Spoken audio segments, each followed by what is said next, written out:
Hai hai hai. Selamat datang kembali di channel Min Donghua. Di video kali ini kita akan melanjutkan cerita Donghua Battle Truck Devon. Ayo langsung aja ke alurnya. Biasanya mereka yang berada dalam kelompok yang sama, misalnya kita bertiga, maka kita membutuhkan 3000 kristal ruang dan waktu dari membunuh monster luar angkasa level rendah. Adapun tipe kedua, itu terlalu beresiko. Karena jika kita bertemu dengan orang kuat yang menyembunyikan kekuatannya, kita hanya akan kehilangan nyawanya secara tidak sengaja. Jadi mengambil risiko ini, meskipun metode ini sebenarnya adalah cara terbaik. Feng Xinchang terus menambahkan. Dari sudut pandang ini tampaknya masuk akal, karena zona misterius itu tidak muncul untuk waktu yang lama, dan kecepatan orang-orang ini sangat mengerikan. Sehingga cuma makhluk luar angkasa yang tersapu di sini berkurang drastis, hanya menyisakan ruang kritis saja. Berapa banyak kristal ruang dan waktu yang dapat diperoleh dari membunuh seekor binatang luar angkasa yang kritis ini? Xiaoyan bertanya dengan serius. Sekarang kita harus mencari tahu lebih banyak tentang situasi di sini. Kita tidak bisa melakukan pekerjaan yang tidak berguna. Setidaknya ada ribuan. Tapi setiap monster luar angkasa kritis berbeda. Tetapi jika kita bisa membunuh raja binatang luar angkasa di domain ini, setidaknya kita bisa mendapatkan 3000 kristal ruang dan waktu sekaligus. Xinchang juga berkata dengan nada serius. Dan matanya tertuju pada wajah Xiaoyan, karena angka ini jelas tidak diucapkan begitu saja. Bagaimanapun 3 orang membutuhkan tempat 3000 kristal ruang dan waktu. Jelas Feng Xinchang juga ingin menggunakan kata-kata ini untuk menguji Xiaoyan. Jika Anda menguji saya lagi, saya tidak keberatan membunuh Anda sekarang. Mata Xiaoyan berubah menjadi dingin dan dia menatap Feng Xinchang dengan tatapan tegas. Bagaimanapun masih ada kesalahpahaman antara dua perempuan di belakangnya. Jadi Xiaoyan tidak ingin berbicara omong kosong lagi. Saudaraku, jika Anda bisa membunuh Sun Yu Mingdi kali ini, maka semua esensi ruang dan waktu yang Anda dapatkan akan menjadi milik Anda. Feng Xinchang juga mengerti maksud Xiaoyan. Dengan kristal ruang dan waktu yang didapat, jika berani melakukan trik apapun, dia harus tahu konsekuensinya. Dan Xiaoyan juga tahu bahwa Feng Xinchang bukanlah orang baik. Tapi dia tetap memiliki nilai. Oleh karena itu, Xiaoyan ingin menstabilkan moralnya untuk memberikan 30% dari hasil membunuh monster ini. Karena dia juga harus mengetahui beberapa cara untuk menghadapi Sun Yu Mingdi. Mendengar janji Xiaoyan, mata Feng Xinchang langsung menjadi cerah. Bahkan 30% pun masih bisa mendapatkan banyak kristal ruang dan waktu. Jangan khawatir saudaraku, kami akan berusaha semaksimal mungkin untuk bekerja sama untuk membunuh kupu-kupu Sun Yu Ming ini. Selanjutnya kita perlu menemukannya. Dibandingkan dengan kelompok kupu-kupu, kupu-kupu raja ini tidak bergerak sesuka hati dan hanya akan mengepakkan sayapnya saat menghadapi ancaman. Tapi saudaraku seharusnya merasakannya sekarang. Setiap kali mereka mengepakkan sayapnya, mereka akan mengeluarkan kekuatan aturan yang akan menghancurkan segalanya. Jika demikian, apakah Anda punya solusi? Xiaoyan bertanya. Feng Xinchang juga memahami bahwa jika dia ingin mendapatkan 30% kristal ruang dan waktu, dia harus membayar sesuatu. Sebelum itu, kami telah mencoba total 3 kali, tetapi tidak mampu menahan kekuatannya saat mereka mengepakkan sayapnya. Bahkan keabadian dewa tingkat ketiga pun tidak dapat melakukannya. Tapi dia memiliki kelemahan yang jelas, yaitu menggunakan nyala api. Namun hal pertama yang harus dilakukan adalah bisa mendekatinya.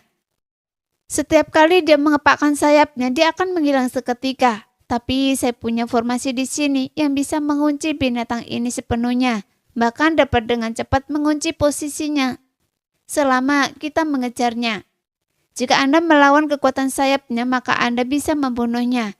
Meskipun bintang ini memang tidak luas, namun kekuatan jiwa tidak dapat mendeteksinya sepenuhnya. Jadi tentunya lokasinya sangat penting dan harus dikejar terus-menerus agar mempunyai kesempatan untuk membunuhnya. Hanya saja kekuatan jiwa saya tidak cukup untuk mengatur formasi dan saya khawatir saya membutuhkan saudara-saudara untuk bergabung untuk membantu saya.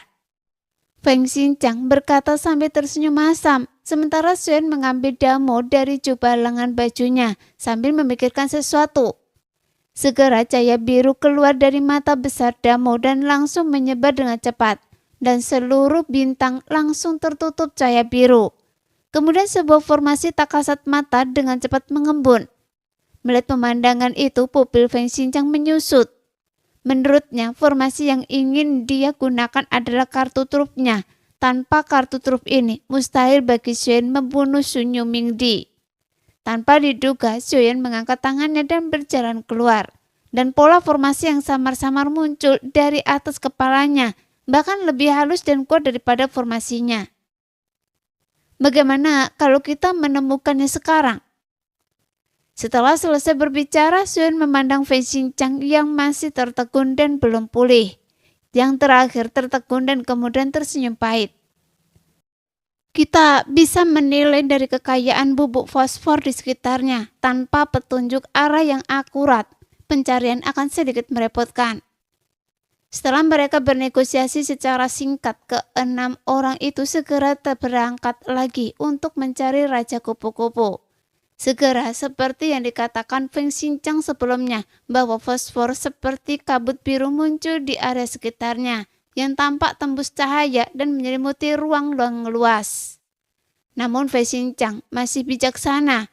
Dia segera menggunakan nyala api monster tingkat tinggi dan langsung membakar semua bubuk fosfor di sekitarnya. Hanya saja di bintang itu benar-benar tampak kosong. Tampaknya kecuali Sun Yumingdi, tidak ada makhluk lain. Karena sejauh ini belum mereka menemukan makhluk kuat lainnya. Dari sudut pandang ini, kupu-kupu Sun Yuming ini pasti merupakan eksistensi yang sangat kuat dan sulit di antara makhluk luar angkasa yang kritis ini. Jadi tidak ada orang kuat yang berani memprovokasi mereka dengan mudah di seluruh bintang ini. Pada saat ini, kecuali cangkang kepompong yang tak terhitung jumlahnya, itu adalah tanah yang runtuh. Dan pencarian Xuan dan yang lainnya hanya bisa berdasarkan kekayaan pupuk fosfor. Segera fosfor di sekitarnya menjadi semakin tebal dan sejumlah besar fosfor biru muncul di depan mata. Raja Kupu-Kupu seharusnya berada di depan. Saat Feng Xinjiang berbicara, dia membersihkan bubuk fosfor di sekitarnya dan sekelompok orang perlahan bergerak maju. Meskipun lingkungan gelap terhalang oleh sejumlah besar bubuk fosfor, tapi saat nyala api binatang Feng Xinjiang mulai menyala, dia tidak dapat menghilangkan bubuk fosfor. Melihat itu, pikiran Xuan langsung bergerak sedikit, kemudian seekor naga api mengembun dengan cepat, membakar fosfor biru di sekitarnya. Mengapa ada roja di sini yang begitu kuat? Setelah memasuki tempat ini, Xuan menyadari sesuatu yang aneh dan kemudian naga api itu melayang. Kemanapun naga api 3 warna itu menyapu, bubuk fosfornya terbakar habis. Saat api putih menyala, dia segera menerangi area di sekelilingnya. Saat berikutnya, kecuali Ji Beijing yang acuh tak acuh, semua orang sedikit terkejut saat melihat area sekitar. Karena orang-orang yang berkerumun dalam kegelapan sebenarnya ditutupi oleh cacing yang menggeliat, dan mereka terus-menerus memintal benang sutra untuk menenun cangkang kepompong. Jelas sekali bahwa mereka semua adalah larva kupu-kupu giok. Ketika disinari sejenak, larva ini segera menyemprotkan bubuk fosfor biru yang tak terhitung jumlahnya. Di saat yang sama, dalam kegelapan 2 cahaya biru menyilaukan muncul di depan Xuan dan yang lainnya. Jelas tidak ada keraguan bahwa sosok semua orang diselimuti. Sesaat kemudian, suara berfrekuensi rendah yang menembus pikiran langsung terdengar.